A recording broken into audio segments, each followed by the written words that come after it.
Lakewood, Colorado, with a lot on the line as we get a good look across the way, west to east here at Trailblazer Stadium, approaching this excellent matchup that should be entertaining for you as a lacrosse fan. The Wheat Ridge Farmers and Columbine Rebels will do battle, revisit their love, and I say that sarcastically, and you'll see some of that as these two squads get physical this evening. We've got a top 10 squad in the Columbine Rebels taking on the Wheat Ridge Farmers. Don't be fooled by their record. They played everybody. They're looking for a signature win. If they can get one tonight, the Farmers could force a three-way tie heading towards the playoffs. Coming up next on Stream It Sports, it's Wheat Ridge and Columbine.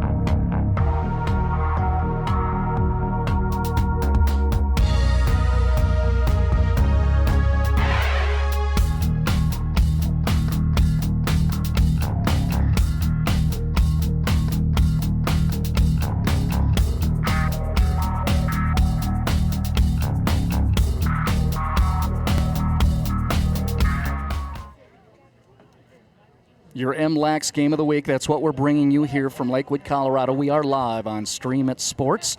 Thank you so much for joining us to support these student athletes here in the state of Colorado. You're looking at the Columbine Rebels behind the graphic there, wearing their lime green Headstrong jerseys, which is an excellent story.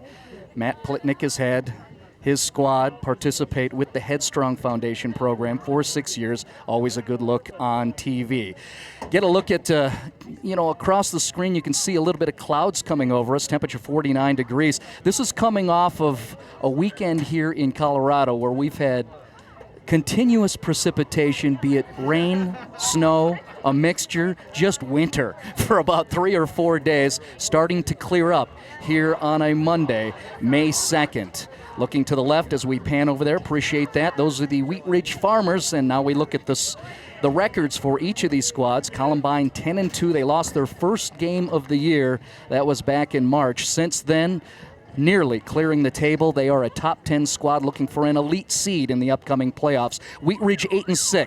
That is misleading. Always aggressive with the scheduling, taking spring break trips to California. They've played all the top teams, taken a couple of lumps, but they're looking for their signature win. We will pause right now for the national anthem, then Columbine and Wheat Ridge.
Returning to Trailblazer Stadium, following up the national anthem. That's a moment of respect here in the atmosphere. That should be diluted and depleted as we progress through 4 quarters of lacrosse here in Jefferson County.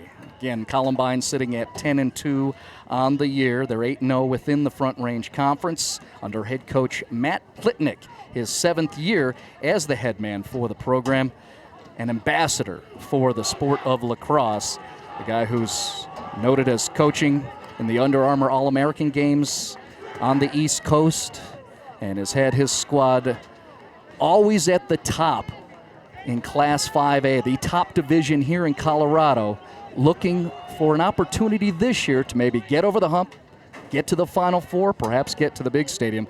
They have a nice makeup that makes that very possible. The guys in white, that's the Wheat Ridge Farmers under head coach Christ Knott, his 12th year coaching the Wheat Ridge program. So many good things have happened over the years under Christ Knott, including a state championship back in 2013. What a great time that was watching them in the big stadium. The Farm getting that victory. One of those guys who was involved in that is in the house, and they'll be roaming around here as part of the coaching staff. Wheat Ridge sitting at 8-6 on the year, 7-1 within the Front Range Conference. With that one loss, they can add one to Columbine, give the Rebels their first defeat. It could possibly force a 3-way tie in the conference, and then that will lead to a decision based on goals against between the 3 teams. The third squad are the Monarch Coyotes. Final game of the year for Wheat Ridge. Columbine has one left, but they got to get through the Farmers tonight, and we're just about to get underway as you see that opening face-off, and Columbine moving right to left, and missed exchange on the pass. The ball will go deep and out of bounds. Going to collect one, Brody Bauman back there for Wheat Ridge. Giving you a visual setup. Lime green, the Headstrong Foundation jerseys. Those are the Columbine Rebels. We're so privileged to get Matt Plitnick to get his squad to wear those jerseys. They only do it once per season, and we've had a couple of seasons in a row now where we draw the lime green here on the broadcast on Stream It Sports. Wearing white with the blue lids, those dark blue helmets, those are the Wheat Ridge Farmers, advancing left to right on your screen as you look at a shot coming through on a left-handed whip from the far wing. That was picked up nicely by the excellent goalie, Jake Miller of Columbine, who's going to have to stand tall in the crease right now because Wheat Ridge is maintaining this possession. There's a shot a little bit too high and off. Miller calling for it. That's not going to happen. And the Farm will keep possession of the ball. Wheat Ridge working it around at far side. I see Austin Haight is going to handle the X position behind the cage. Meanwhile, advancing Reagan Devine, trying to get a left-handed whip sidearm, and that's not going to happen. Defense in place, and there's a shot on goal from Walker Denton. Good save by Jake Miller. We'll call that a lot, and have done so through the course of his 3 years as a varsity starter, on his way to play Division II ball at Mount Olive in North Carolina, one of the top Division II programs in the United States. Ball advances all the way into the Wheat Ridge zone. But another unforced error. That's 2 possessions in a row. Columbine not coming sharp as we just get underway here in the first quarter of play.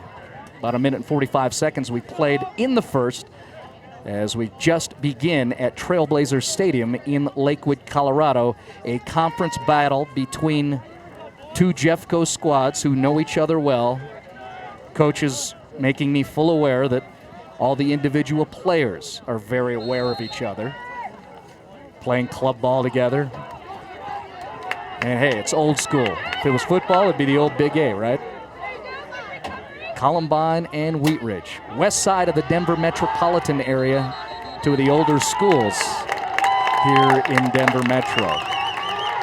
Another unforced error for Columbine, so Wheat Ridge will have possession. Far side long stick midi coming across, and that was Travis Torline. We'll call his name quite often. And here's a reset now. Farmers trying to group up, get the right guys in, including Reagan Devine, bottom of your screen. You'll see him eventually show up. There he is, 23, right at the 40. And now Wheat Ridge probing around as Devine kicks it near wing. That was Andrew Frerich playing that right wing position.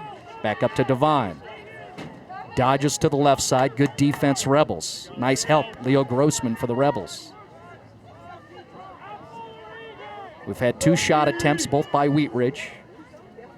Defended well by the goaltender for the Rebels, Jake Miller. There's a good job. Defense. Andy Stash, the sophomore midi, able to create a turnover, and now he's going to push all along the near sideline. A pass to the center slot, and here comes the shot down low and a score. Nick Stash from brother Andy, first one on the board, goes to Columbine.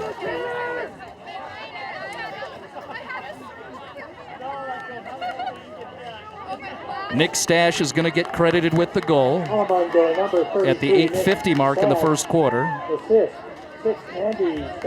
Our production crew is going to hold the highlight throughout that possession because really 2 guys touched it with their crosses. And that was brother Andy doing most of the work, 3/4 of the field, until he found the streaking Nick Stash for a goal on the board for Columbine now with a 1-0 lead early in the first quarter at Trailblazer Stadium in Lakewood. Nick Stash at 8:50, 1-0 Columbine.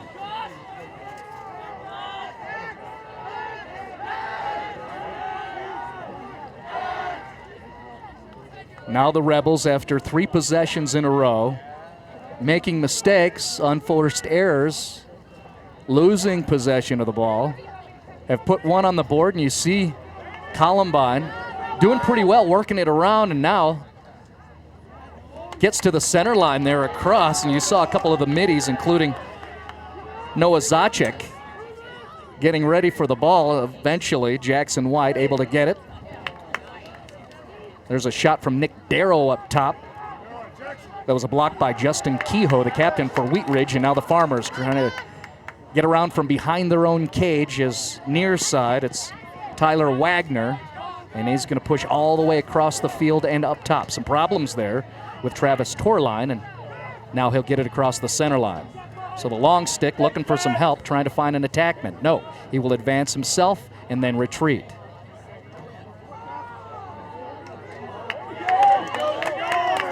Nice pass to the interior. Streaking across for a moment was Andrew Frerich. And then a missed opportunity for Wheat Ridge. Frerich, left side of your screen, will hustle off the field. Now he's going to stay on and press as an attackman right there, as bringing it up is Justin Gonzalez. Justin Gonzalez, we'll call his name often. He'll be playing Division II ball at Rockhurst in Kansas. By the way, a shout to his brother, Jake Gonzalez, former Drexel player, now playing for CU as the Rocky Mountain Lacrosse Conference Offensive Player of the Year. That was just announced this week. Some lax blood within the Gonzalez family. Leo Grossman, bouncing attempt, picked up well. Mason Markham with the save.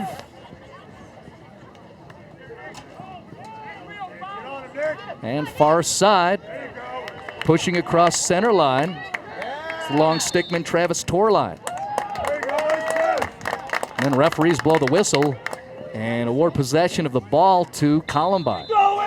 So the Rebels in their lime green, the headstrong jerseys, have a 1-0 lead and possession at about 6.5 left in this first quarter at Trailblazer Stadium in Lakewood, Colorado.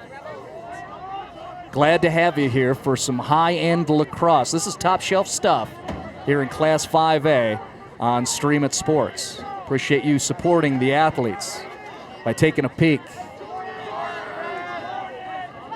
Nice dodge, spin move back there for Columbine. That was Nick Stash, who has an assist on the first and only goal of this contest so far.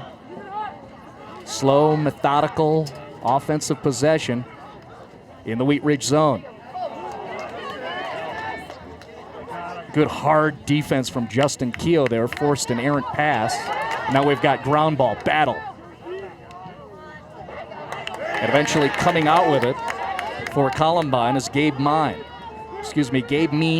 one of the top players on the field right now. Straight A student, a D1 prospect, according to his coach, just a sophomore.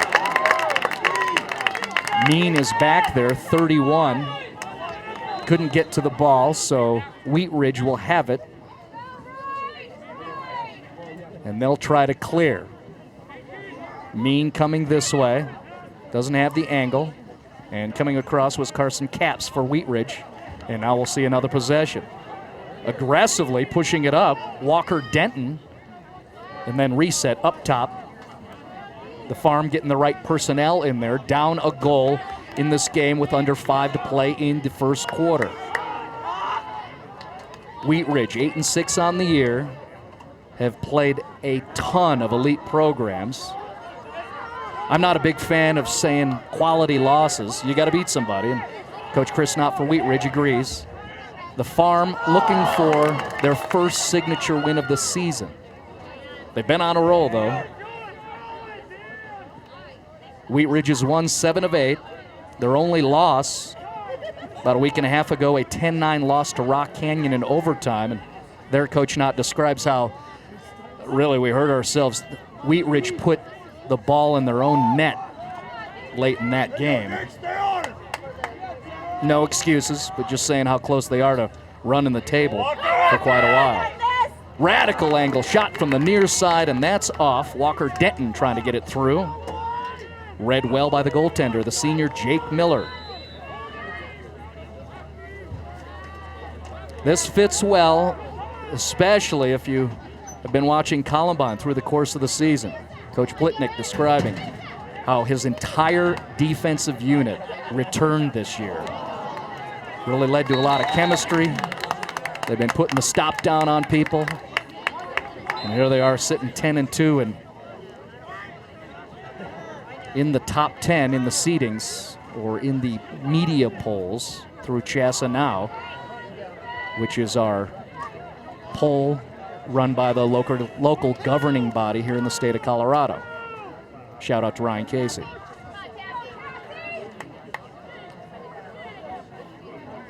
So back there from the X, pick a side. Coming through right up front. Excellent job by Austin Haid, who gets the goal first on the board for the Wheat Ridge Farmers. Sometimes players got to make plays, right? Austin Haid behind the cage as we see the replay. Able to make the turn around a defender and then right up front and really just had to pull something out of his toolbox. Which shot you going to make?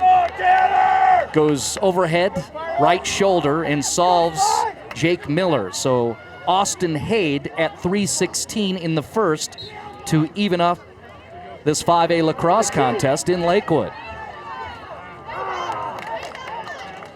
Pretty piece of work by Austin Haid. That'll be his 52nd point on the year. Speaking of Austin, 28th goal on the season.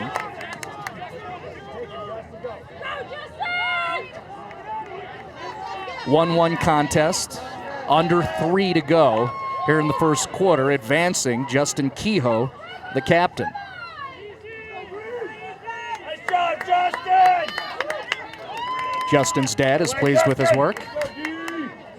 You can hear the crowd mics delivering that audio to you. That's okay. Bring the atmosphere, Pops.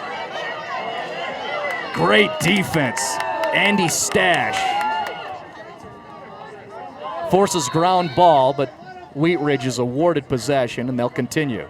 Guys in white, that's the Farmers. Just tied it up off an Austin Haid goal, who has it right now. Haid coming to this side once again. Makes the dodge right up front. Again, scores from point-blank range for Wheat Ridge.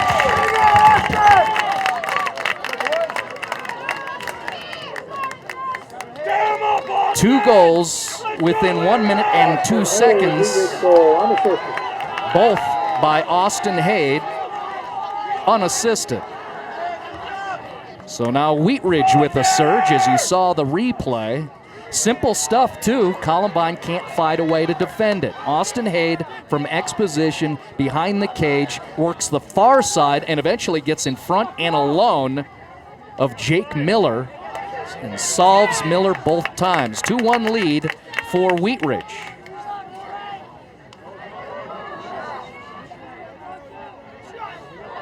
And right up front again and threatening was Wheat Ridge. Eventually coming out with it is Miller, now looking for one of his D-men. Miller sending everybody deep. And we'll come to the near side to Brock Harmon, the sophomore defenseman.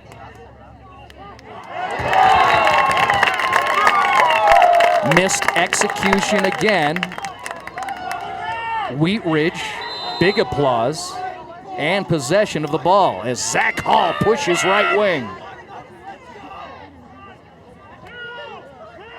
Zach Hall, we expected to call his name often. Young man with 46 points on the season. Now he's going to work just like Austin Haight has done recently. And there's a sidearm whip, and it's in. A goal for Wheat Ridge. And that's Austin Haight again with his third of the first quarter. Wheat Ridge goal, number 3, Austin Haight. Assist, Zach Hall.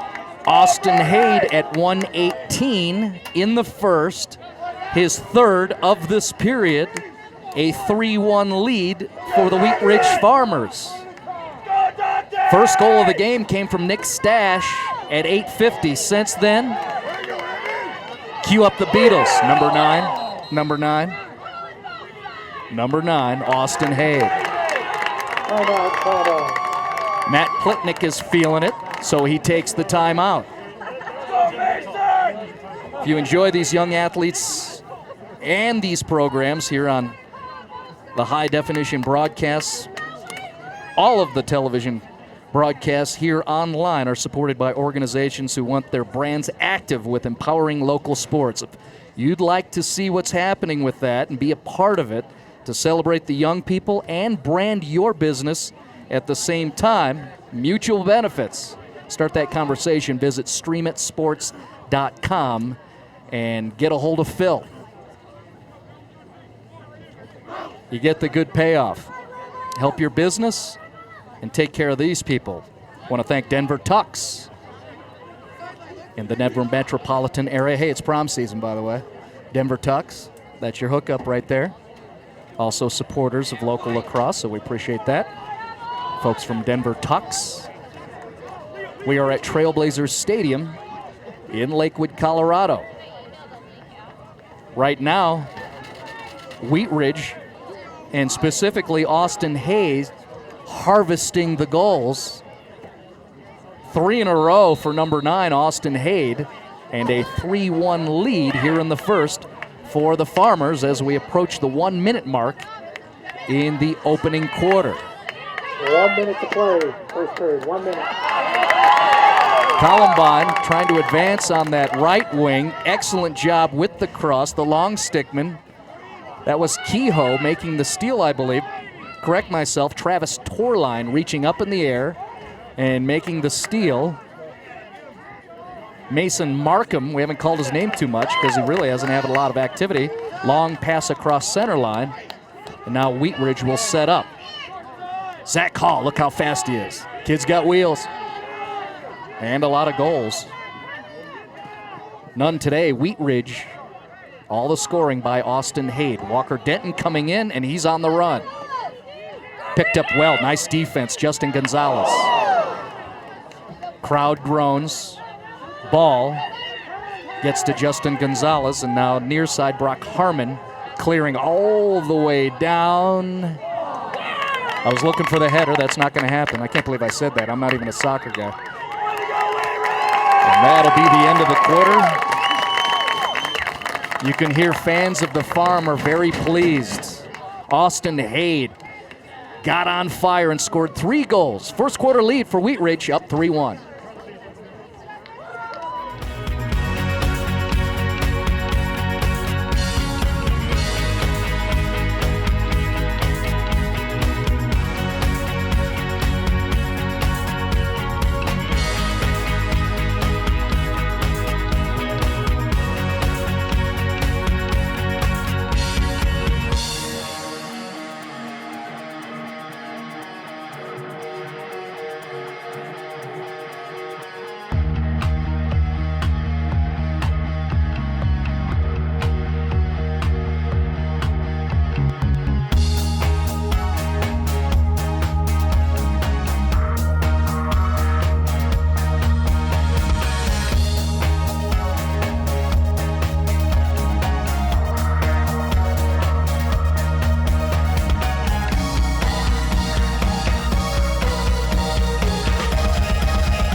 return to Trailblazer Stadium, awaiting this face-off to begin the second quarter.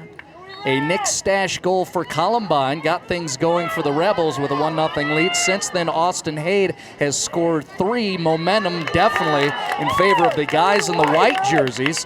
That is Wheat Ridge. We have flip sides now.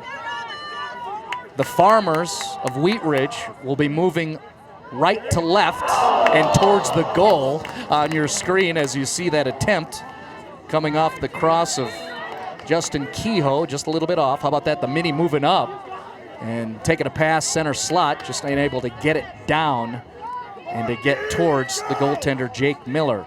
In the lime green jerseys, that's Columbine. Have some work to do as you see the shot from the right wing there on the run. That was Walker Denton with the shot. Won't be credited on goal.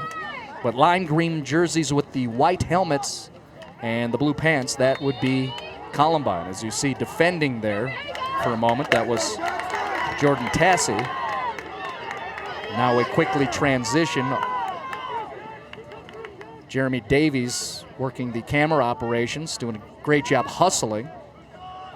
These kids are jocks, right? They've got a little bit of speed, so that can change on you quickly. Right now it's Columbine with possession, trying to get the right personnel out there.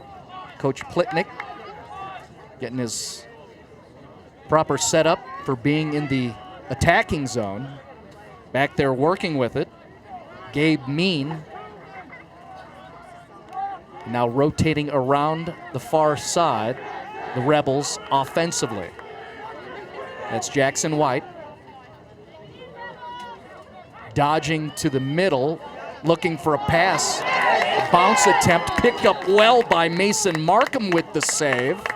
And a pause on the action. Columbine's going to keep it. We're a minute and a half into the second quarter, 3-1 lead for the Wheat Ridge Farmers, looking to potentially force a 3-way tie in the Front Range Conference in Class 5A. Next Monday, the playoff seedings. Right there, shot to the sternum of Mason Markham, who makes the save on the attempt by Mean. And a quick clear. Here comes Wheat Ridge. Right to left. And a shot from up top. That's a goal. Walker Denton knew he had something. Right up the center slot. Gets one in. That's 4 in a row unanswered for the Farm, who now have a 4-goal lead. Walker Denton, unassisted. Something happened after that first goal by Columbine, and of a lot of it has been Wheat Ridge forcing the issue, being aggressive once they get into the attacking zone. 3 goals by Austin Haid, and then at 9:57 here in the second quarter, Walker Denton scores, and a 3-goal lead for the Wheat Ridge Farmers. Walker Denton at 9:57 in the second. Columbine pushing, better defense. Great job by Carson Capps, the freshman long stick. And a quick transition. Far side, Wheat Ridge with it, Tanner Spyrek. And then back up top to Justin Kehoe. Kehoe got a good shot off last possession. This time he yields and passes near side to Tanner Spyrek, who's going to work this way. Excellent defense. I believe Andy Stash got a stick on the swing of Tanner Spyrek. Wheat Ridge is going to keep possession. Trotting away from us and then pushing forward, taking the shot, and that's a good read defensively. Jake Miller with the save off the shot of Walker Denton, who just scored 54 seconds ago to make it a 4-1 lead for the Wheat Ridge Farmers, who still have the ball. Probing back there, Austin Haid.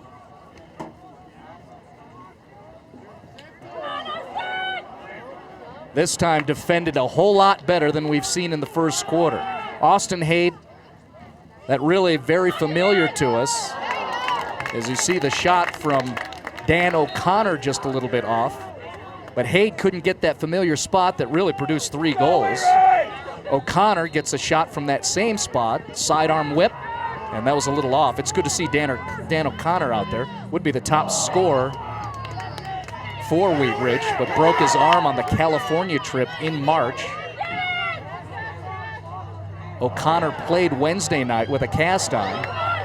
Just got that off for the big rivalry game with Columbine. Wheat Ridge pushing, looking for a center cutter. Had one for a moment and then a whistle. See if we get a look at O'Connor, number 2. Does he have that cast on? Timeout, Wheat Ridge. Thanks, Jeremy. Yeah, the cast is off. Connor is number 2 in the center there, getting a little bit of love from Brody Baumann. And there was his dad flashing by. One of the assistants, Pat O'Connor, who's always fun to be around on the field. Much of what I hear from Dan O'Connor I will not share with you. An Army lacrosse man. Dan has the red hair up top there. Like most of us, I see some different colors coming in the hair.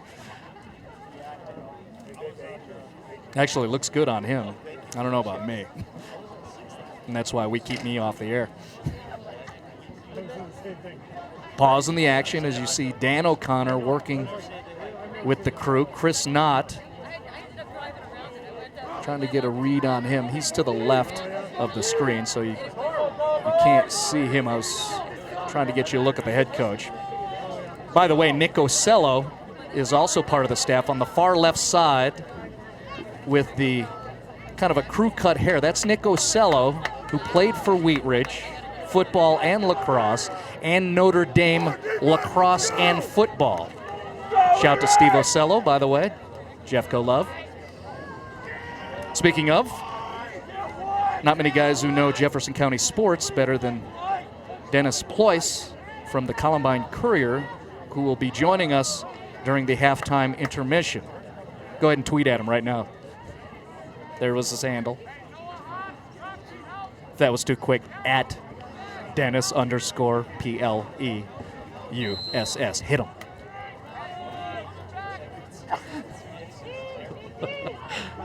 The crew's laughing. Just like it sounds as you see the shot attempt from Zach Hall over the top. I believe it went off the cross of one of the defensemen. 3-goal lead for Wheat Ridge in white, and they have possession as Hall goes to get it to set up the offense for the Farm. Pretty impressive since yielding that first goal back at the 8:50 mark in the first quarter. Nick Stash from his brother Andy Stash. This way, Zach Hall. Columbine has that covered. And then a good job getting in the way of it. Shot attempt blocked by Brock Harmon. Still goes out of bounds, nearest Wheat Ridge, so they'll keep it. Fun to watch these two teams play. Great programs. Dan O'Connor going deep into the toolbox with an underhand scoop around the defender.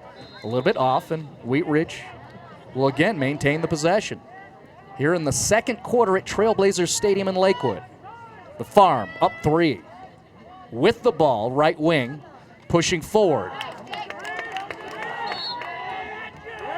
The Rebels allowing a lot of cushion defensively, as you see attackmen getting to the 20s, within 10, 15 yards of the goaltender, but no harm done. Not for a while. Seems longer, just a couple of minutes. It was 9:57 mark here in the second. Walker Denton scored the 4th goal for Wheat Ridge. Right now the Rebels in the headstrong lime green jerseys have possession, trying to clear, and problems doing so. Wheat Ridge wants it, not gonna get it. And so near side Jackson White, who will be playing at Colorado Mesa after this season. So an RMAC player, D2. I like the hint from Coach Matt Plitnick saying how Jackson White is unfortunately one of those rare two-sport athletes. I understand his message. Plitnick, who played a little football back in his day, appreciates those who enjoy life while they're young. Any sport you can. There's a shot, and it's off. The whole crowd saw Jackson White dodge the defender, left wide open, elects to go to the far side, and just a little too much and away from Mason Markham, the goaltender. Farmer still with a 3-goal lead. trying to get set up top there with Justin Kehoe. Kehoe fronted by Justin Gonzalez. And then Kehoe came off bottom of your screen. Now Wheat Ridge have a little bit of problems executing offensively. And you'll see far and away from us, Jordan Tassi, the senior defenseman, is going to go get it. Like the description of Plitnick talking about Jordan Tassi, saying if he was 6'4" instead of 5'4", he'd be playing D1 next year. And then says that kid erases players every single game. Gave me an opportunity to give some love to Jordan Tassi. Hi, Mom. About 5.5 left in the second period. Columbine with the ball, takes the shot. Markham, great job anticipating it. Rebels go to the ground ball shot. Couldn't bounce it through, and I believe the Rebels are going to keep it. We do have a flag on the field right now. Penalty is on Wheat Ridge, number 13, Andrew Friedrich. 30-second penalty for offside. May be able to hear the PA. 30 seconds, man up, Columbine. In the green with a chance here to put a goal on the board for the first time in a while. Nice quick work with the ball, eventually back around.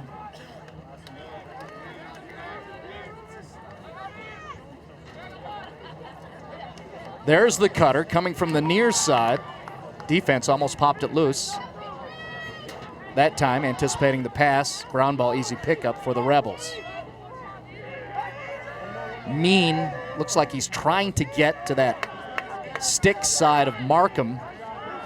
Doesn't happen, and then the reset up top to where now you see Dominic Sanfilippo trying to work the dodge from the right wing. Back to Mean, trying to use his wheels, can't get away. That's good defense back there, Travis Torline. Again, these squads, programs, and the players individually all know each other well. There isn't a move they've likely seen before. There's a shot! Goal for the Rebels, and you can count that for Taylor Gustafson. The freshman gets one on the board, the first time in a while for the Columbine Rebels. 4:28 mark, Taylor Gustafson. Columbine has gotten to within 2. Taylor Gustafson with the Columbine goal. Assist, Nick Darrow. That was a pretty possession for Columbine. Took a while. Very patient until they got the great opportunity from the freshman attacker. Gustafson scores for Columbine at 4:28 in the second to reduce their deficit to just 2. Meanwhile, there's the Farmers having some trouble setting up. Aggressive defense there by Leo Grossman, another freshman for the Rebels. Knocking balls down, and now we have a whistle stoppage and a timeout for Coach Christ Knott. Timeout, leader. The Farmers going to take a pause, and we'll kind of pan left to right there. As you again see bottom right-hand corner, Denver Tux, thank you so much for helping to support the event. Also, Applewood Golf Course, supporters of local lacrosse, and we get a good look at Coach Matt Plitnick and his squad. Plitnick in the visor on the right side of your screen. There's Coach Plitnick. Guy from the East Coast. Loves coaching the game here in Colorado. Definitely one of the key ambassadors. There's about a dozen coaches that I know of here in the state where you can tell those guys text each other all the time. They're always trying to build and grow the sport. Yeah, on the field in this moment, they don't like each other. But you can tell it's all about how can you grow the game. Plitnick retreats away from the huddle, and then the break for the Rebels, getting back out on the field after the Taylor Gustafson score at 4:28, just 25 seconds ago, forcing Christ Knott to take a timeout for those guys, Wheat Ridge, bottom of your screen, who still hold a 4-2 lead. Quick reminder that every one of these high-definition broadcasts, including this evening, Not only presented live, but also via on-demand replay. Go to streamitsports.com for later viewing at your own convenience. Enjoy yourself. Right now, it's what we expected. Not a lot of scoring, excellent play, and the rivalry is just building up here today.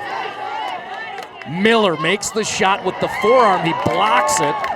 And then look at the long clear. Ground ball, get after it. And eventually, it's Gabe Mean who has it. Thought maybe he'd get in a position to take a shot, but he's going to reset in that far corner up top. That's Nick Stash, 32, who has it. To correct myself, Nick Stash has an assist in the game. He'll be playing next year at Westminster College. And a lot of those guys who have opportunities to work at the next level academically and athletically. The charge, Leo Grossman, dodge to the right. Tried to center over to Jackson Wyatt, and it ran into problems with that Wheat Ridge defense, reading it. Nearest. Thought to be awarded to Wheat Ridge. Not the case on an errant pass. So the Rebels are going to keep it down 2, under 3 to play here in the second quarter of this Colorado Class 5A lacrosse game in Jefferson County, Trailblazer Stadium in Lakewood. That is Nick Stash trying to work with it. Gabe Mean into the picture. He has it. Repeated hacking with the long stick, and then the shot off! Mean battles through some excellent defense. Gabe Mean gets a goal for Columbine. The Rebels are within 1. Rebels goal number 31, Gabe Mean, unassisted.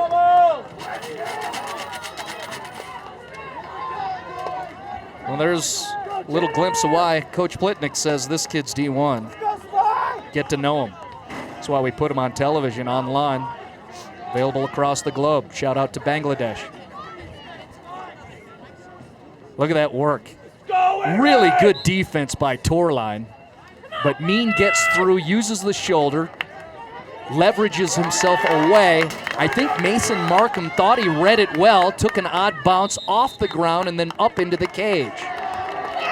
So Mean finds the twine at 2:28.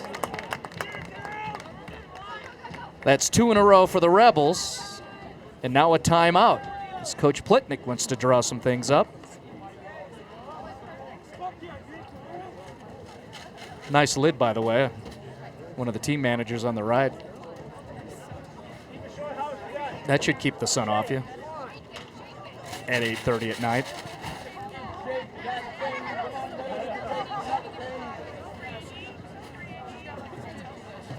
Maybe there's expectations of more rain. Well, we're not talking about that, are we? No. We've had enough of that. It is a beautiful evening. At the opening face-off, we're 49 degrees and very happy to have fairly clear skies after a full weekend, 3 days of nothing but slop. Rain, snow, depending on where you're sitting. I'm completely on the west side of the Denver metro area.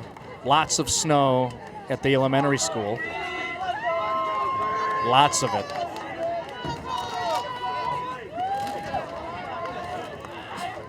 My opinion is I'll take the snow, not the rain. Because that's where you get the freshies.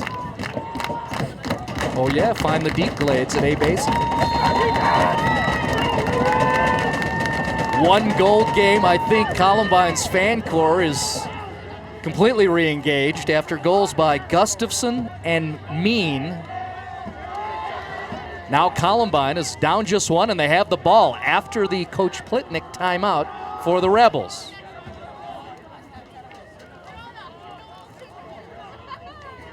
Columbine proving they are indeed headstrong in their lime green. After being worked for 4 goals in a row, the Rebels get 2 straight.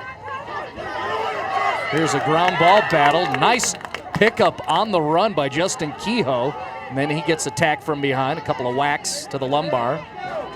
Able to keep it. And advancing for Wheat Ridge is Kehoe right there. That was Walker Denton taking the shot. score.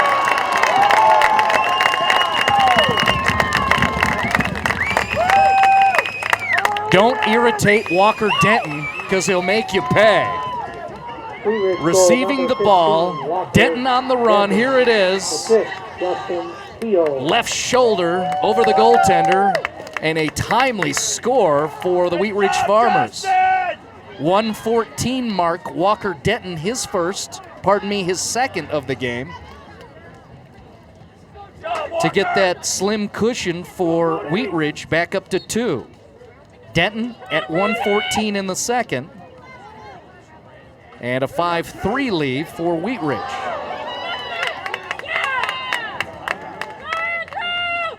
So Denton joins Austin Haid as multiple goal scorers in this contest. Both those young men play for the guys in white. So Farmers up 2. We're about 50 seconds left in the second quarter here. We'll get the reaction of Dennis Ployce from the Columbine Courier at the halftime break. Talk a little bit about where both these squads fit in the playoff picture. May 9th, that's next Monday, will be the selection committee's meeting at the CHSAA headquarters. That's a tough shot to take, trying to get Markham to pull his way, and just a little bit off the shot attempt by Justin Gonzalez. A little bit off, 30 seconds and counting as we approach the halftime intermission at Trailblazer Stadium in Lakewood. Good game. It's a battle, that's fair. Coming this way, Stash, Nick, trying to get away, looks for a center cutter, finds one on the left wing, score, mic drop, Columbine with another goal. Gabe Mean scores for the Rebels. Columbine goal, number 31, Gabe Mean. Assist, 32, Nick Stash. Nick Stash with a couple of really nice helpers in this game. So assist for Nick Stash. Gabe Mean scores his second of the game to once again pull the Rebels within 1 goal, and we're just a couple of ticks away. Gonna have to get one off right now. We're 3 seconds left. And the defense takes it away, and you can hear the Batmobile, the sirens running, and that's how we're gonna finish things up. Very entertaining. Gabe Mean scores with under 10 to play to make it a 1-goal contest. As you take a look, Mean with the left hand. From that far side, Markham reacts, but Wheat Ridge still has a lead. Up 1, we'll go to halftime here at Trailblazer with the Farm having a slim advantage.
playing lacrosse.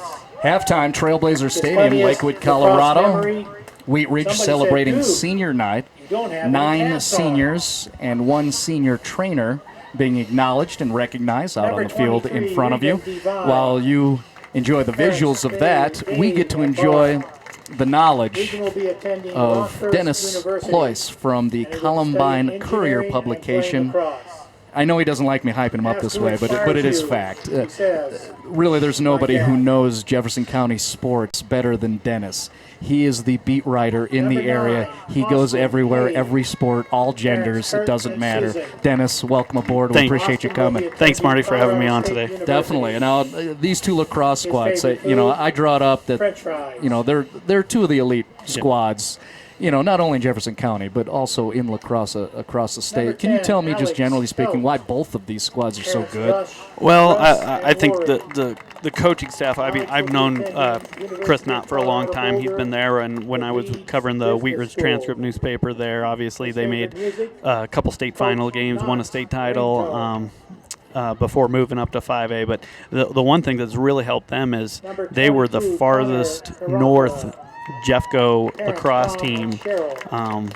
Really, them and Golden kind of came on first, and then the South really started growing. But there's no Arvada school yet.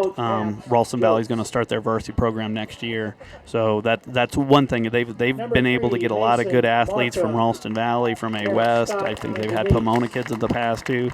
So they've just run a great program. Obviously, when Ocello was there, he's probably their kind of trademark guy who obviously went on to Notre Dame and could play both sports, but it's just a great program. They travel, they always go to spring break trips, and they play a tough schedule. I mean, I was just looking at it today because I haven't seen them yet this year, but man, they have all their losses have been to teams that are either ranked in the top 10 in the 5A or are just out, and then they had 2 losses on their road trip, so they'll make the playoffs. I think no matter what happens of this game, even if Columbine's able to come back, Wheat Ridge will make the 5A tournament, I'm pretty sure. You mentioned a couple of things that fit exactly what I'm thinking. Is one, you said the word tough. I think that's part of why that program's so good, is they have that farm toughness, and then the aggressive scheduling. I'm not a big guy on quality losses, but when you look up and down the Wheat Ridge schedule this year, we know Coach Knott is always aggressive, but I mean, it's loaded. It's all the top programs. Yeah. Coach says they got to beat somebody, right? Yep. But it's fact that you have to acknowledge 8 and 6 misleading, right? And then I think it's fair. I agree with you. They're going to get in, right? I think so. Yeah. They might have to go on the road. They won't be if they can get the upset here and create that 3-way tie. It's going to be interesting to see what the seeding does, because I mean, Columbine's in, and Monarch will be in from this league. And I think Wheat Ridge is in. Those are really the 3 top teams in this league. But it might mess around, because it might end up that those teams are all going to be like 7, 8, 9, 7, 9, 10 kind of thing like that, and all have to go on the road, or 2 of the 3 will have to go on the road. But I think both of these teams are in the playoffs, no matter what happens tonight. Well, it's going to get weird, and then the weather added to it also by forcing a couple of cancellations. So as of today, this is Wheat Ridge's final game. Yes. Columbine still has another one to play. Yep. They're going to be playing at Mullen on Friday. Oh, watch out. You talk about old school. And then Monarch is the 3rd team involved in all this, and they still have a game. They're playing a makeup game with Lakewood not too far from here. Right. And so the way it could end out is it could be, if Wheat Ridge wins, a 3-way tie, and Chris Knott explained it to me.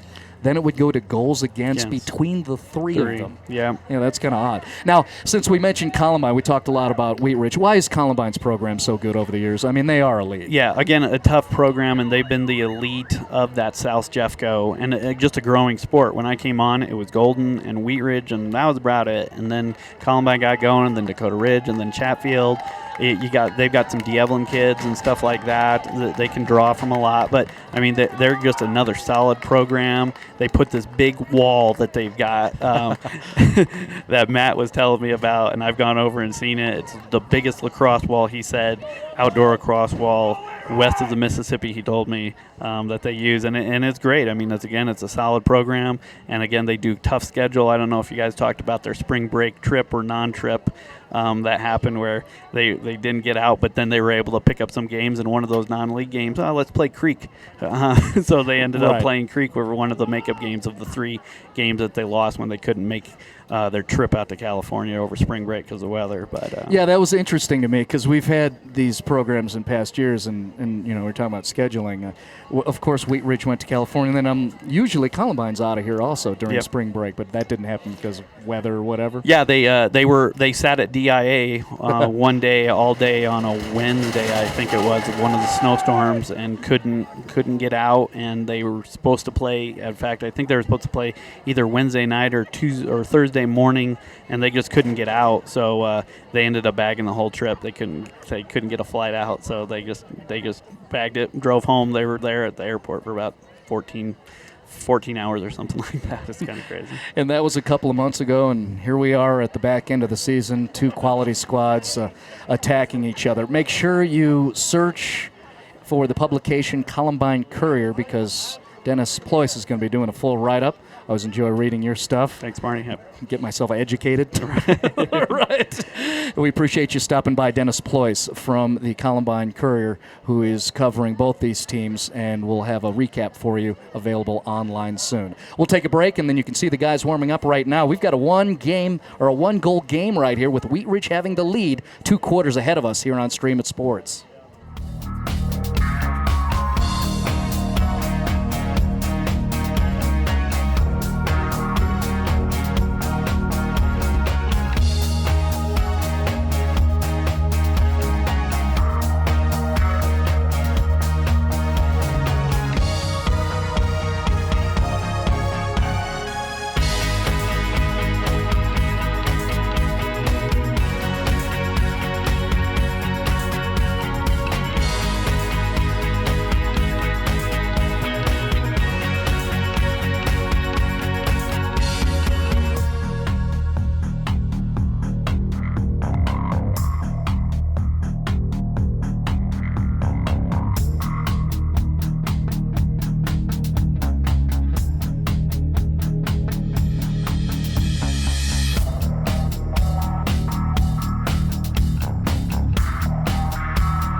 Face-off, center line, you can see there, center of your screen.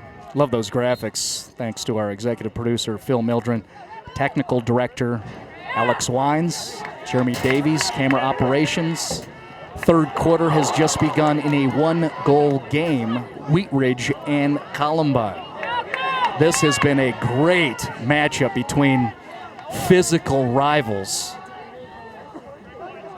8:50 mark to get things going. Start off the scoring, Nick Stash for the Rebels, a 1-0 lead. Then 4 consecutive goals by Wheat Ridge, 3 by Austin Hade. Then a couple of goals by Columbine on the back end of the second quarter. Taylor Gustafson, Gabe Mean, Walker Denton kind of balanced things off. Very timely goal at 1:14 left in the second. And Gabe Mean scores again with under 10 seconds to play to put us where we are. 5-4 lead Wheat Ridge with the ball. We'll give you the visual setup once again in case you just joined us, and thank you. In white, blue helmets trimmed in gold. That's the Wheat Ridge Farmers. Wearing their Headstrong Foundation lime green uniforms. Those are the Rebels of Columbine High School. Looks like Jake Miller is dialed in. The future next level goaltender, excuse me. Got so excited. Jake is number 16, guarding the cage right now. Guarding well defensively, Noah Zacek for the Rebels, forcing a ground ball for a moment. Now a reset up top for Wheat Ridge with the offensive possession here. Far side, Zach Hall. He's had a couple of shots towards the net. Big fan of Zach Hall. Matter of fact, nice moment for me. It's not about me, but I like front porch guys like that. I was walking downstairs, was going to tweet a picture. By the way, Zach Hall is on Twitter right now, thanks to me. But he walks up to me, shakes my hand, and says, Marty, good to see you again. I'm like, there you go. That's a solid young man. I use the term front porch. That's the type of student-athlete programs like to get first off the bus or on the front porch to represent their program. Zach Hall would be one of those guys.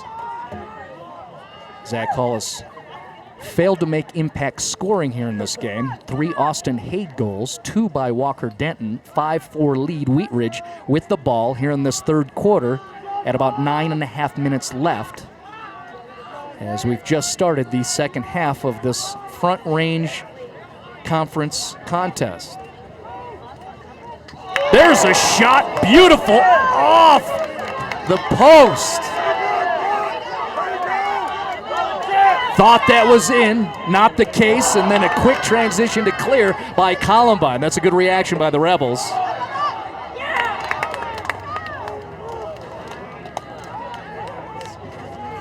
Have to save the replay on that one for later. I mean, you heard it. Ping, I thought maybe it was bouncing off the post and in and behind Miller, but not the case. And so the Rebels able to dodge the bullet. Hashtag lacrosse. Now the Rebels have possession of the ball. They're in the attacking zone and work it back around to Nick Stash. He's going to play from the X position, just bouncing around back there. Who's hawking him, trying to get a read on the numbers. Tyler Wagner is helping guard Mason Markham back there. You'll see number 12 when we get the wide shot as Columbine advances. Here comes an attempt, and it's off and wide. Mason Markham has not really had a lot of threats. But then also you have to say Columbine's pretty efficient with their shots. They've got 4 in, and there's one. Trying the bounce attempt, and way too short, and goes over the cage and Mason Markham. But the Rebels are going to keep it. Nick Stash back there. By the way, I've been struggling to get my tweet out. My awesome picture of Jackson White and Gabe Mean in their Headstrong jerseys. If I just press the tweet button, that's what you do, right? Right. My problem is obsessive compulsive about the spelling, as you see a shot attempt and a big groan reaction from the fans. Justin Gonzalez, the senior midi and the future D2 at Rockhurst, also going low. We've seen that a lot. Rebels with their attacking shots, going low and trying to get the bounce attempts through Mason Markham. There's some more of that physicality.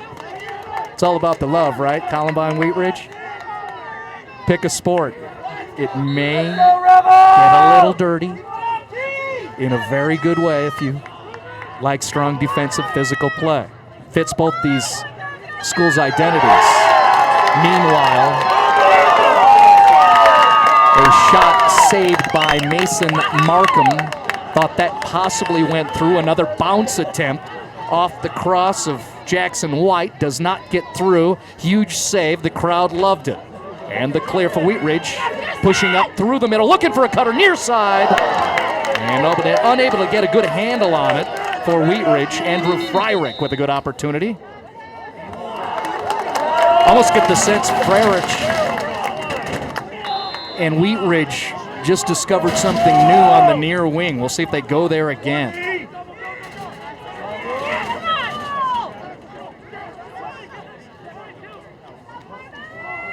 There we go. I finally got my Gabe and Jackson tweet out because I have to have lime green on my timeline.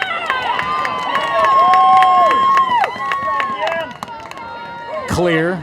Well done. Zach Hall, far side. No, that's a number 2, Dan O'Connor. O'Connor's had a couple of shot attempts, and that is Dan right there. the senior attackman who just recently got the cast off his arm. Now he'll start bouncing and probing around. I believe Wheat Ridge is trying to set up the proper personnel. The whiff on the pass attempt, and no problem. Quick pickup and reset up top. Wheat Ridge, the farm, with possession of the ball. Walker Denton, 2 goals in this game for Wheat Ridge. And now far side attacking. That was Connor Carafa. Carafa didn't find what he wanted, so makes the smart decision. Good patient possession for Wheat Ridge. Here comes an attempt, and that's off coming this way. Over the top. How about the differentiation of how each of these squads is attacking the goaltenders? Wheat Ridge going high. Columbine repeatedly going with the bounce shots.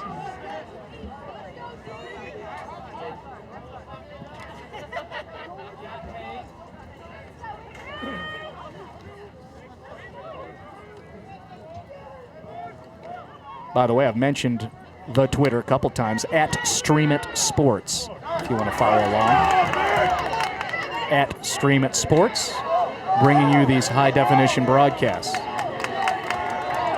Not only lacrosse, we just did the show, All-Star Basketball Games, here in Lakewood, as a matter of fact, not too far from here at the campus of Colorado Christian University.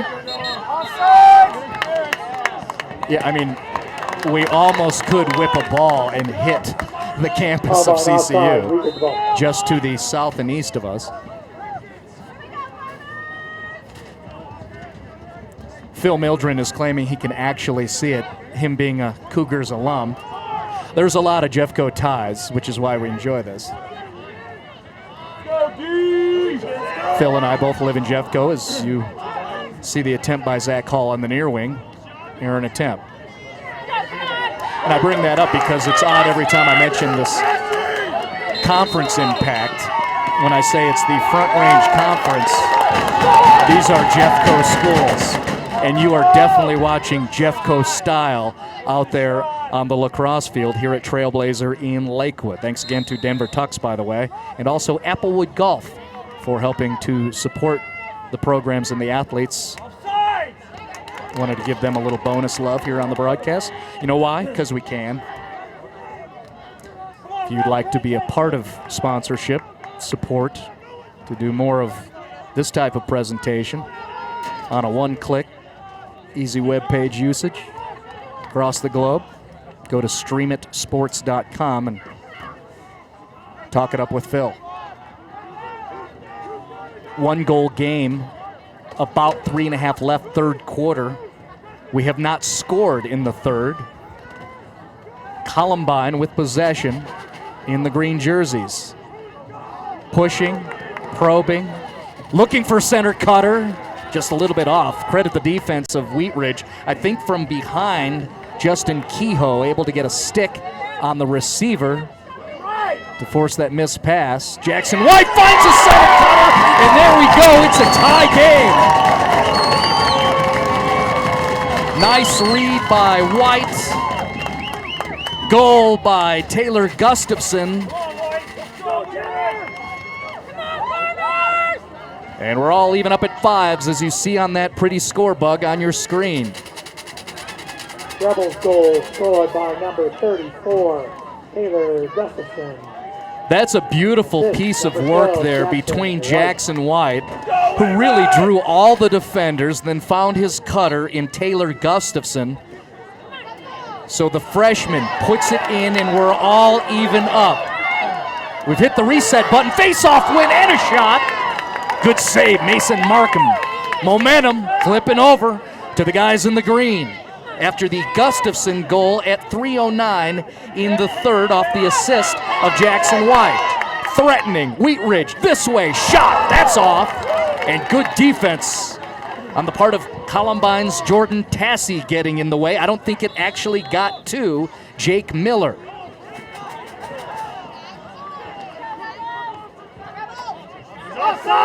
Again, Taylor Gustafson, 3:09 from Jackson White to even things up. Gustafson's second goal of the contest. Around the way and open. Here's a shot and a save. Mason Markham.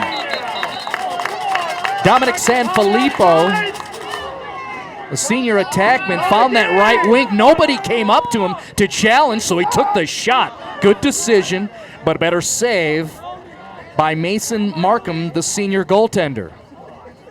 And now a stoppage in play, and we have a flag on the field. Good sportsmanship, Nick Darrow. One of the Swiss Army knives for Columbine. Picking it up and handing it to the referee. Probably self-interest. Let's go. Take this thing, put it in your pocket. Let's go, go, go, go. We've got the momentum. Speaking of Columbine, who has just scored the tying goal about a minute ago. Roughly 2 minutes left in the third quarter. Columbine has it man up.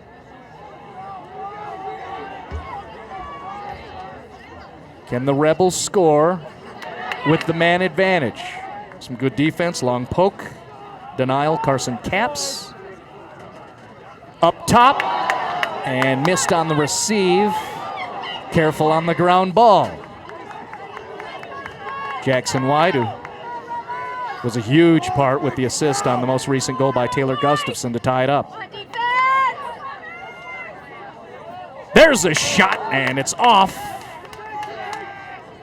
That was a good look for Carson Capps up top. Couldn't find Twine that time. Still a man advantage situation for Columbine in a tie ball game. Shot save, Markham rebound attempt. Another save by Mason. Markham with a man down.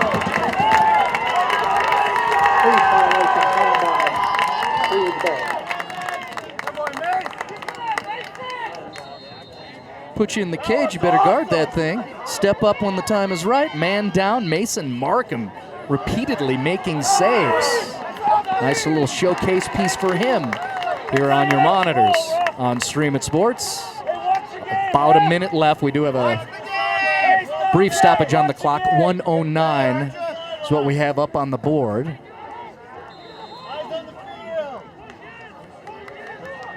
We'll reset that. Roughly a minute left here in the first. 1 minute to play, third period. And now you hear the public address announcer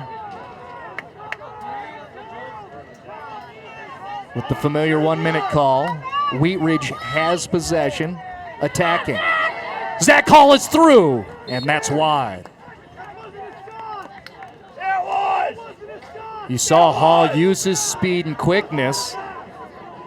Got through and then under and in front of the defender on the far wing. Able to get a shot off, but a little bit wide there. Not much of a threat, actually, for the extremely capable Jake Miller. About 30 left on the clock, third period, and we're even at fives in this game that has major implications for conference titles and playoff seedings at the very end of the regular season here in Colorado Lacrosse. Austin Haid working up against a defender. Can he get in front? No. It's good defense. And there's some of that look defensively. 2-2. Jordan Tassi, at least in that possession, staying in front of the talented Austin Haid. How about that?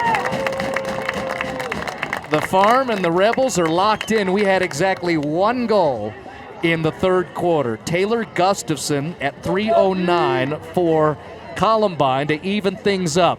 Knotted at fives. The final quarter coming up on SIS.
Buckle up, you ready?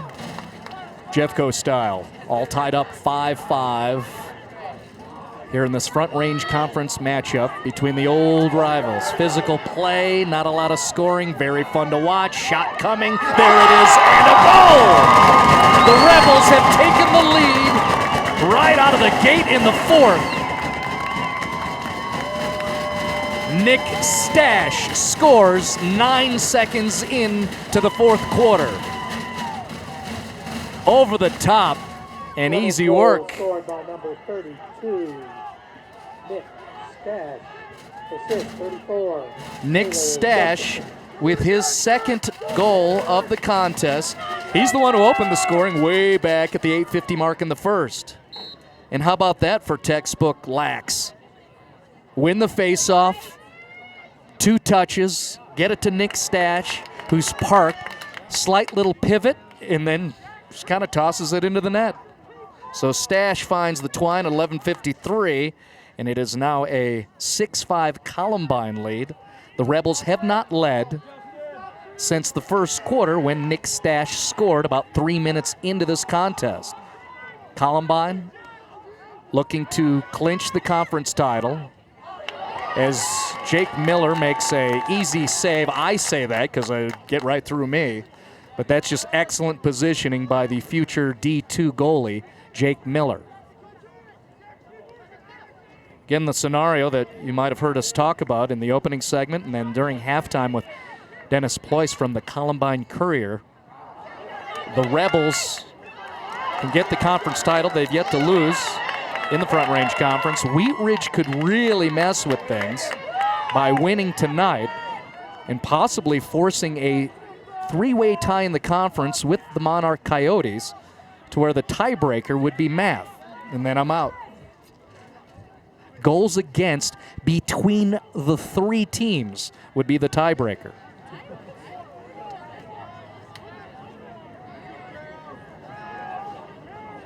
Three and a half minutes into the fourth quarter here at Trailblazer Stadium in Lakewood, Colorado. If you live in the Box State, you already know about these 2 programs. If you just happen to be clicking around on the web, good for you for becoming familiar with what these 2 programs can do and also the quality of lacrosse in the Rocky Mountain State, Colorado. Save on the bounce attempt. Jake Miller popping it loose. Chris McCarron. And then trouble with the clear and more ground ball. Everybody go shag that thing. Still on the ground. And up in the air. Eventually coming down with it and out. Gustafson. Those are fun. That's one fun part of the game, is when it gets like that. That's like the football highlights you see where they're squibbing the ball around, Leon Lett style, in the snow. And meanwhile, a timeout. And we'll kind of pan. There's Matt Plitnick right in front, and then we'll go into the left, kind of follow Austin Hade to his huddle. Excuse me, that's not Hade. Easy for me, Marty. Look at the basket. Mason Markham gets some love from Austin Hade, and now we get a good look at the Wheat Ridge Farmers. That is Chris Knott with the sunglasses on his head right in the middle of that huddle. Chris Knott knows a little something about finishing a season with a victory, winning the 2013 4A championship. That was fun. I called that game. Win over Air Academy just a couple of years ago.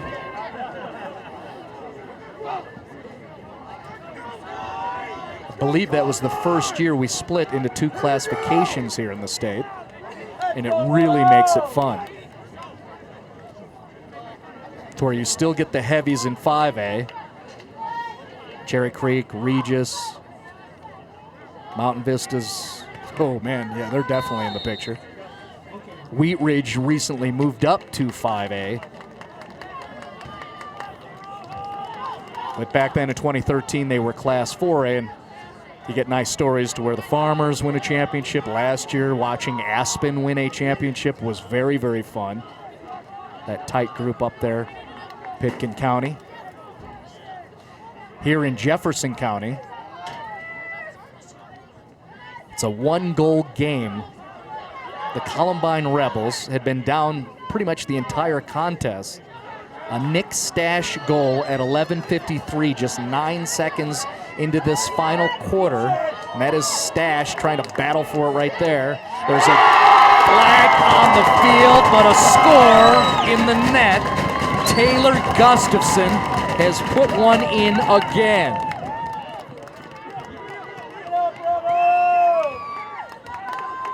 So Gabe Mean gets hammered to the turf, able to get the ball off. Taylor Gustafson receives, as you see, and then goes top shelf again and scores his third of the contest. Columbine goal, number 34, Taylor Gustafson. How about that in a game like this? Assist, Gabe Mean. The Frosh with 3 goals.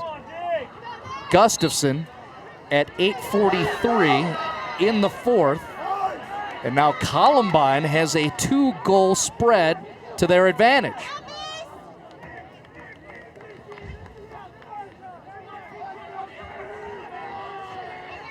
Could it be a little bit more depth that is now affecting Wheat Ridge as we get deeper into the game? We've talked about that with Chris Knott. Wheat Ridge, their community, they're landlocked at high school back in the day. A little bit more resources, but there's a whole lot of schools up there now. North of I-70, as you see that shot bounce attempt coming again towards Mason Markham, a little too tight. But depth is the issue. Lots of talent for Wheat Ridge, but just not a lot of depth at the peripheral positions to where you see effect in the fourth quarter. As he described it, you could be tied 9-9, but you get to the fourth, and that's where just don't have as much. As you see another attempt coming from Columbine Leo Grossman, doing a really nice job running the offense from up top. There he chooses to work dodge, come near wing, take the shot, and he's off. Gabe Mean being defended well again. We've said that so much. What a great matchup Mean and Torline have been, as you see that shot coming off from the far wing, off the cross of Justin Gonzalez, and that's off, no threat, to Mason Markham. About 7.5 left here in the fourth in Lakewood. Front Range Conference rivals getting after each other. Wheat Ridge, big lead throughout after giving up the first goal of the game. Since then, the Rebels made a big push. Technically 4 unanswered goals for the Columbine Rebels since Gabe Mean scored at 7.8 seconds left in the second quarter. Wheat Ridge held a 5-3 lead after the Walker Denton goal at 1:14. Since then, Mean, Gustafson, Stash, Gustafson again. We've only had 3 tallies in the entire second half. And this is that defensive lockdown that Coach Plitnick is so proud of with his veteran defensive unit for the Rebels. And that's what they're doing right now. Is see that hard check coming from the Rebels defensively. Leo Grossman again. Here comes a shot from the Farmers. You can count that one. Wheat Ridge within 1. Walker Denton scores his third for the Farm. Farmers goal, number 15, Walker Denton, unassisted. 6:31 mark, unassisted, Walker Denton. First goal in a long time. Denton now has 3 in the contest to match teammate Austin Haid. So we have 3 different players in this low-scoring lacrosse contest. A trio of players have hat tricks. Austin Haid, Walker Denton for Wheat Ridge, Tyler Gustafson for the Columbine Rebels. Still a 1-goal lead for the Columbine Rebels after the Walker Denton goal for Wheat Ridge. About 6.5 left in the fourth quarter.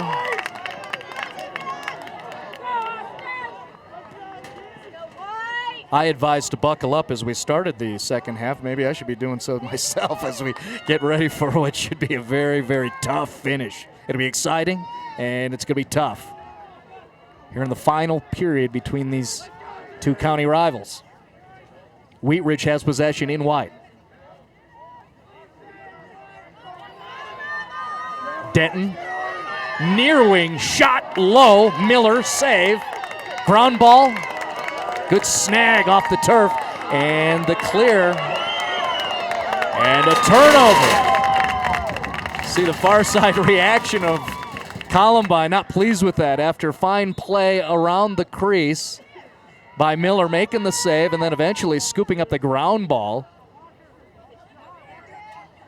The clear attempt, 20, 25 yards, just as Mitty couldn't get to it. And now, well, really, nothing changes. Wheat Ridge is going to keep it. And that is Walker Denton hawking him defensively. Nick Darrow.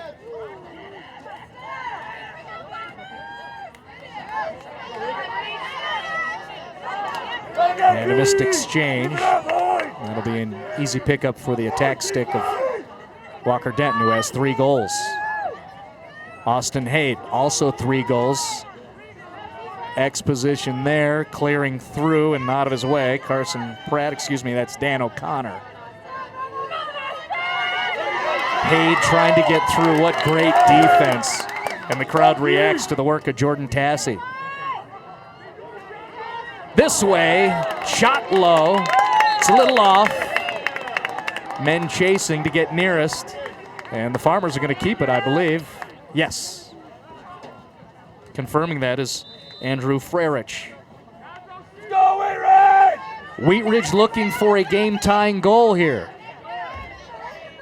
As Habe probes around behind the cage. As the orc down there works him. Jordan Tassie.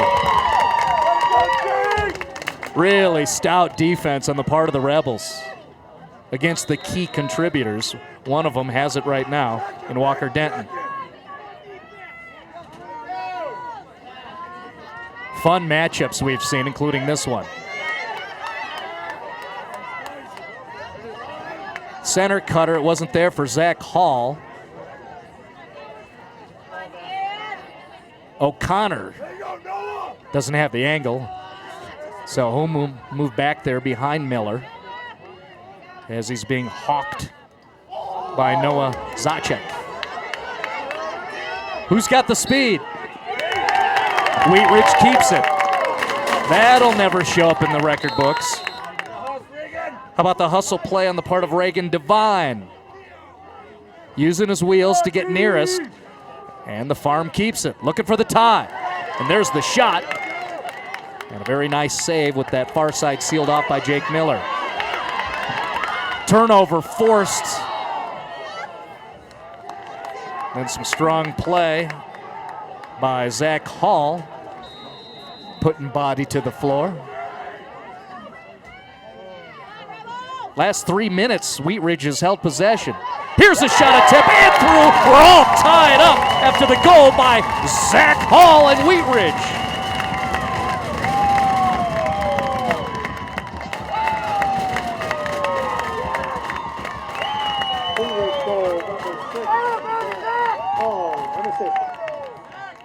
It's fun for us in our jobs when we prepare, and on my game prep sheets put in bold some of the key contributors and who the players that we should keep at top of our radar.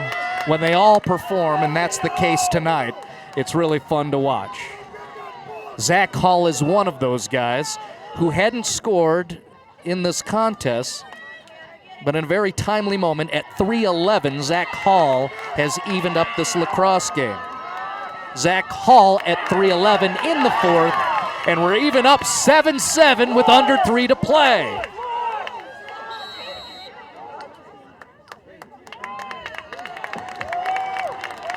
Pause in the action.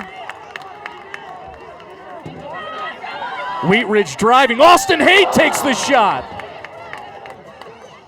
There's a pad save by Zach Miller.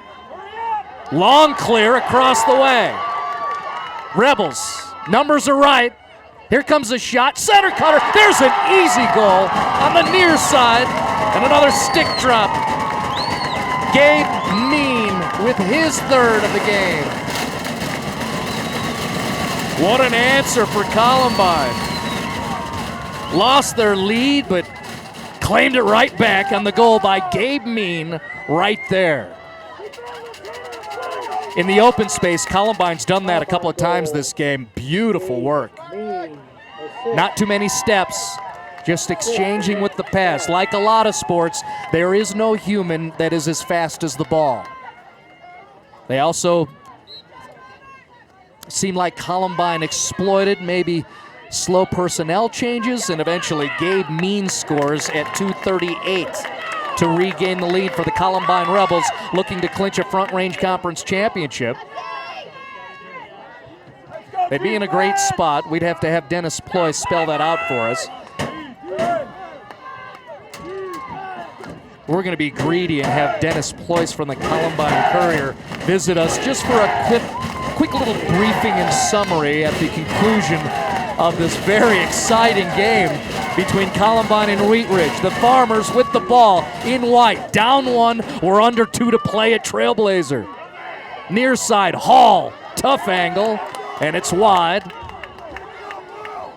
See that far side official award possession to Wheat Ridge. Gabe Mean scored his third at 2:38 to give Columbine their lead back 8-7.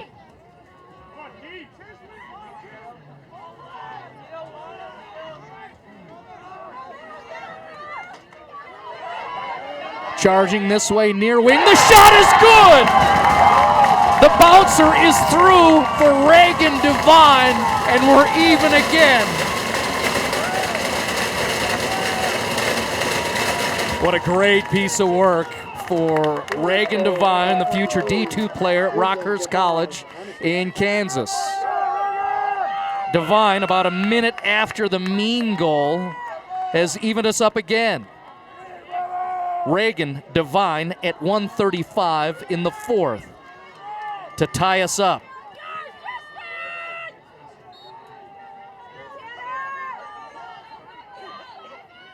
Face off, a battle right near the center line. Ground ball pickup, Wheat Ridge. And we're gonna have a timeout for Coach Christ Knott and his Wheat Ridge Farmers. All tied up at 8-8.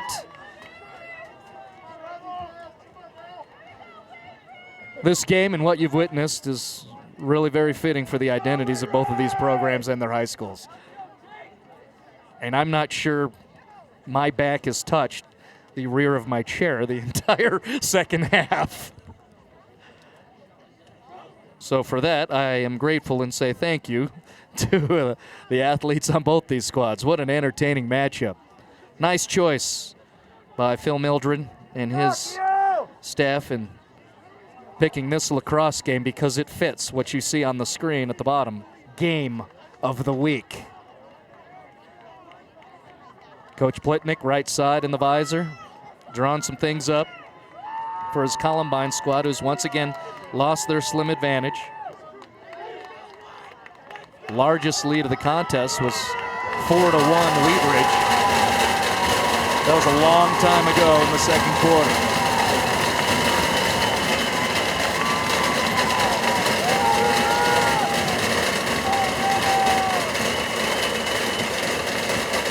Twice Wheat Ridge has had 2-goal leads, but you know what? That was back in the first half. We had 1 goal scored in the third. Now we've opened it up again with a lot of scoring productivity in the final period. We're under 120 to play in the fourth. Wheat Ridge is trying to force the possibility of a 3-way conference tie as Zach Hall gets physical. Puts a man to the ground, then loses his cross. Coming out with it is a long stick. Who's running around there? That is Noah Zacek, who eventually scoops up the ground ball, and then a timeout for the Rebels at about a minute left. As you see, bottom right-hand corner, again, thank you to Applewood Golf Course and also Denver Tux. Prom season, hey, make good choices. A couple of the businesses that support the programs, the kids. If you'd like to help support the young men via the digital television, high definition here. All these broadcasts supported by organizations who, fair enough, are doing brand imaging, but also empowering local sports. If you'd like to work that mutual benefit and have that conversation, get a hold of Phil at streamitsports.com. And we're on the internet, and we know these are small operations, so we have no problem. Give me the name of the guy who runs the thing. Talk to Phil, streamitsports.com. Get your name on this. I think it's going to work out for your company. About a minute left in the fourth quarter. We're even up 8-8. Rebels advancing, trying to clear, getting through successfully. Dominic Sanfilippo. He still has it on the near side. And then he yields and gives it up to Nick Stash. Sanfilippo again. And then back up top in the reset. Is this a one-possession scenario? Charging. Justin Gonzalez. Ground ball stolen away. Here comes Wheatridge. All the way across. No one's in front. The shot. The save. Jake Miller able to press and seal it down to the ground until eventually everybody cleared away. We're under 10 to play. We may be going overtime in this Front Range Conference battle. One shot coming. 3 seconds left. Crowd is yelling for a shot. We're not going to get it. And the horn.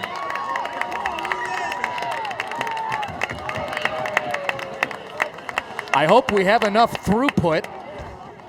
Overtime period will We're going to have an extra session, and that's very fitting. First goal scored. If you like the lacrosse. Reagan Devine even it up at 1:35. We've got an overtime on the way on Stream It Sports.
I'm letting it breathe a little bit as we return here. The crowd is all dialed up. We are starting up an overtime session between a couple of rivals who have entertained us for 4 quarters, and that's just not enough.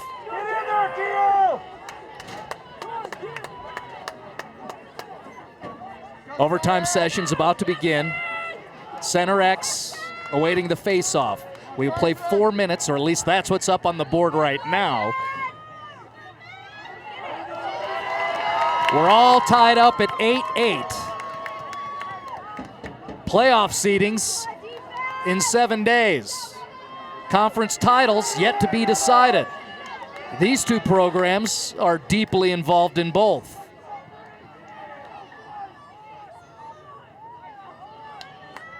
What I expected, usually in overtime sessions, a little bit more patience. You're looking for high efficiency. You just want to get a couple of goals and get out of here.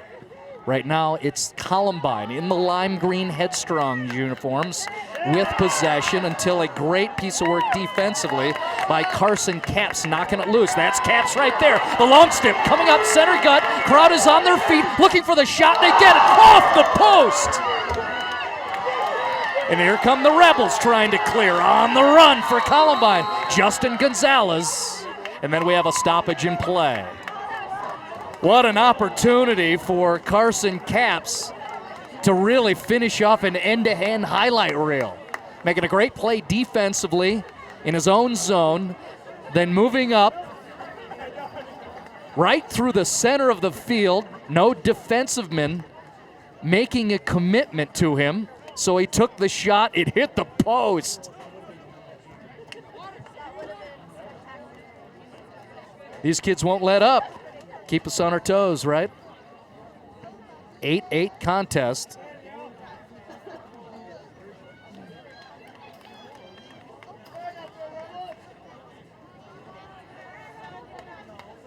We're putting in the work, bringing you this broadcast. We may let Dennis Ployce just run the thing in postgame. I mean, what's he doing? Playing on an iPad? Right. Tweeting. The beauty of beat writers, their work is 3/4 done. They just need the finish to complete the article. And then some cool pictures, which I know Dennis has some gear. That's why he's comfortable with our crew. Guys with their tech gear, all their stuff to get the job done. What am I? A mouth. And that'd be it. 8-8 tie. 1 minute into the overtime. Columbine has it again. That's Gabe Mean. Just working it around. It's giving the hint that we're going to have a 1-goal OT session. Still early, though. 4-minute overtime. Just recently started. About a minute and a half into it. Thought that pass was going to get to the center, and there it is, a goal! A bounce pass, 50-50. The 50-50 ball somehow got through.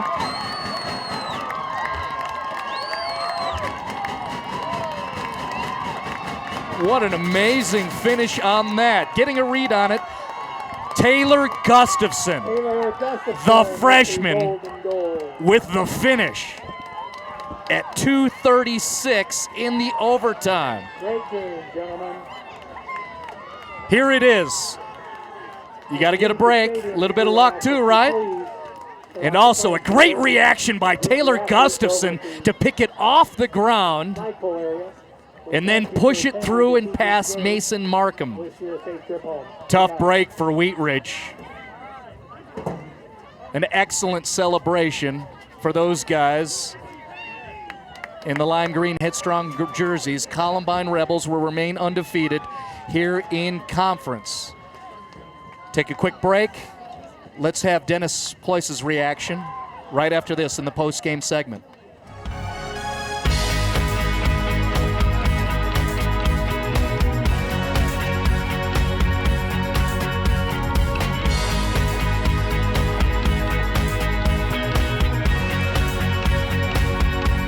I botched the call.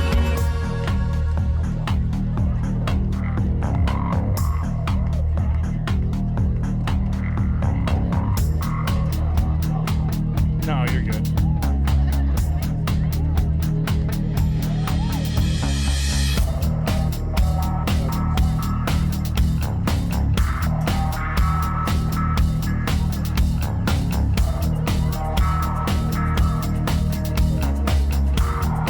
What? I'm good. I'm ready to go. Good game.